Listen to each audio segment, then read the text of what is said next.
મિત્રો, આજ હું તમને સમુદ્રના 5 એવા ખતરનાક અને ડરાવના જીવ જોવડાવીશ જેને જોયા બાદ તમે દરિયાની નજીક જતા પહેલા 1000 વખત વિચારશો, કારણ કે સમુદ્રની ગહેરાઈમાં એવા ભયાનક જીવો રહે છે જે તમારા હોશ ઉડાવી દેશે. Zombie starfish. મિત્રો, તમે જાણીને ચોંકી જશો કે આ ખતરો મહેસૂસ કરીને પોતાના પગ અલગ કરી નાખે છે અને ફરી થોડા સમય બાદ આને નવા પગ આવે છે. સામાન્ય સ્ટારફિશને 5 પગ હોય છે, પરંતુ આ ઝોમ્બી ફિશને 24 પગ અથવા આર્મ હોય છે. આ ફિશ વધુ પડતી લાસ્કોથી મેક્સિકોની વચ્ચેના દરિયામાં જોવા મળે છે.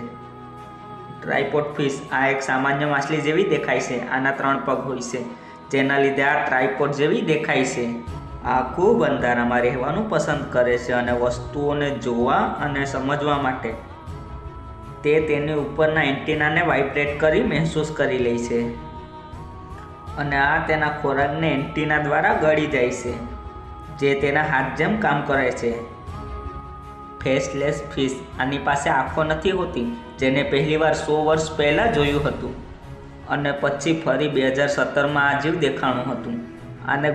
આને ગોતવા માટે તમને સમુદ્રની ખૂબ ઊંડું જવું પડે. તેમ છતાં પણ ગેરંટી નથી કે આ તમને 100% મળી જ જશે. Zombie warm.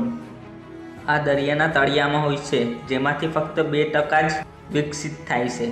તેમ છતાં આ મોટી માછલીઓને પોતાનો શિકાર બનાવી જાય છે. આ પોતાની અંદરથી ખતરનાક એસિડ ફેંકે છે, જે શિકારને કમજોર બનાવી નાખે છે અને પછી તેને ખાઈ જાય છે. આ જીવ આ ખૂબ વધારે માત્રામાં એકસાથ જોવા મળે છે. રિબોન ઈલ. આ વધારે ઇન્ડોનેશિયામાં જોવા મળે છે, જેનો રંગ ખૂબ સુંદર હોય છે અને આ દેખાવે સાપની જેવું લાગે છે, પરંતુ ખરેખર આ પાણીમાં રહેનારી ઈલ છે.